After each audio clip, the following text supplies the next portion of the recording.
Hey, what's up guys? Gons here for the Face Like the Sun YouTube channel. A painting of Queen Elizabeth I made by Henry Gillard Glindoni, who lived from 1852 to 1913, has been revealed to contain occult layers underneath the visible image. The surface of the painting depicts John Dee, a 16th century occultist, performing an alchemical experiment in the presence of Her Majesty, but X-rays revealed that the original painting actually had the Queen surrounded by a halo of skulls. Now, first off, there isn't too much information out there on the painter Henry Gillard Glindoni. We know he was an established painter who lived in the latter half of the 19th century, and we know that he was part of many royal societies of the arts. Thus, it's likely he was privy to the types of belief systems and rituals that were so popular among his predecessors, such as John Dee. Now, The Guardian here stated, quote, "The X-ray imaging commissioned for the exhibition reveals that Dee was originally standing in a circle of human skulls. Why Glindoni painted them out is unknown, but Burkewood said it was easy to imagine it was on the instructions of the probably unnerved person who commissioned it. Quote, Glindoni had to make it look like what we now see, which is august and serious from what it was, which was occult and spooky. That epitomizes the two different impressions of Dee which people have and the fight between them." Now, in terms of John Dee, I just happened to make a segment about John Dee and Enochian Magic in the film Age of Deceit 2, Alchemy and the Rise of the Beast Image. So for the rest of this video, check out that clip from the film Age of Deceit 2.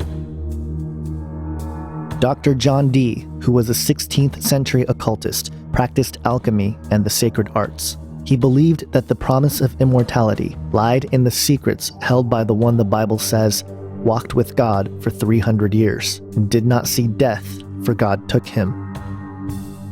While the Bible emphasizes Enoch's unique faith in God, Dr. John Dee felt that it was Enoch's works that allowed him to walk with God and not see death.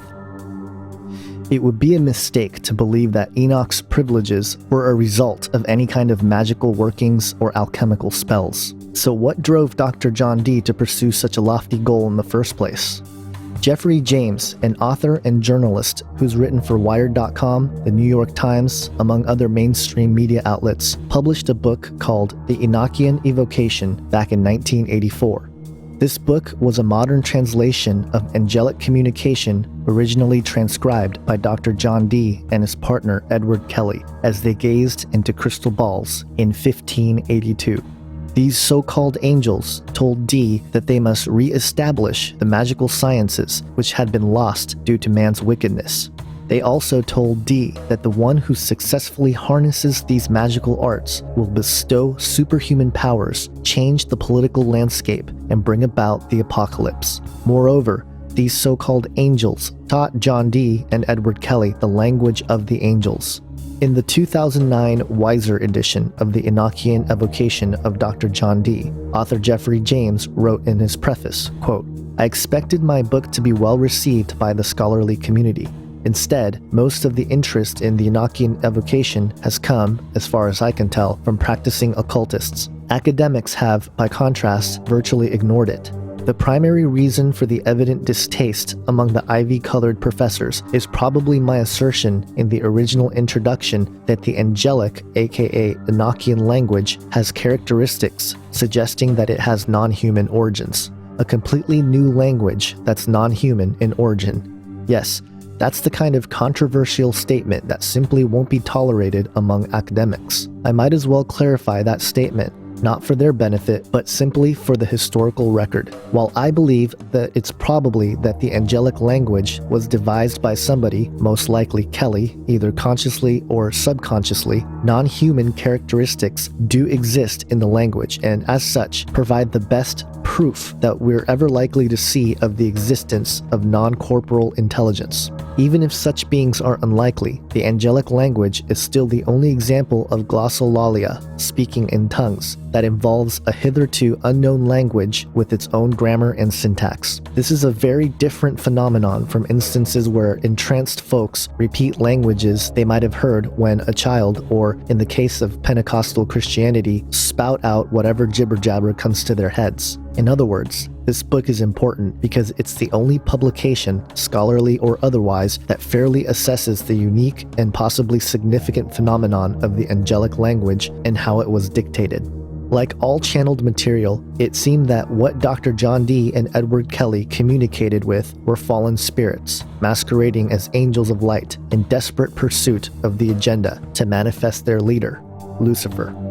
I think the same thing's happening in our day. You talk about the Nazis and, how did they do what they do and build the rockets and all that stuff, and Werner von Braun and others are, they kind of smile at you and say, we had help. Even Steve Jobs, regarding the computers and stuff like that. These people, they claim to have got inspiration, knowledge, wisdom, whatever, from elsewhere. And of course, you've got, some of the theories that you see in the X-Files, that maybe our government is trading humans for knowledge and technology with the fallen ones. Could be. I mean, how else are we to explain the massive increase in technology, transportation, everything in the 20th century? I mean, we went from essentially a flat line for like 6,000 years. It was, horse and buggy, beasts of burden for 6,000 years. So all of a sudden, planes, trains, automobiles, supposedly putting a man on the moon, sending probes to the farthest reaches of our solar system and beyond, and creating telescopes that could look to the farthest reaches of our universe. How did all that happen in less than 100 years? Unless maybe we had help.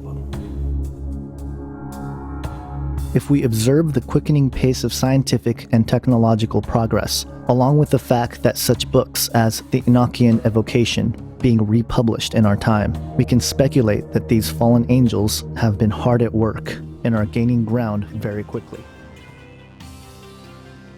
Thanks for watching my video. Please share it with friends, family, and whoever else you think might benefit from this information. And if you haven't already, please subscribe to the Face Like the Sun YouTube channel and dig around the archives. I have hundreds of videos covering topics ranging from angels, aliens, and the Antichrist to global conspiracies of the New World Order, eugenics, genetics, Genesis 6, the Nephilim, transhumanism, and much, much more. And don't forget to check out my full-length documentaries, Age of Deceit, Fallen Angels, and the New World Order, and Age of Deceit 2, Alchemy, and the Rise of the Beast Image, all of which you can watch for free right here on the Face Like the Sun YouTube channel. And if you want even more content, check out canarycryradio.com, our podcast where we investigate similar issues and interview all kinds of experts on several different topics. In fact, we just finished episode 100, which is 7 hours long, where we interview 26 people in one podcast episode. You can find the podcast at canarycryradio.com or go subscribe to the Canary Cry Radio YouTube channel. Again, thanks for watching and have an awesome day. God bless.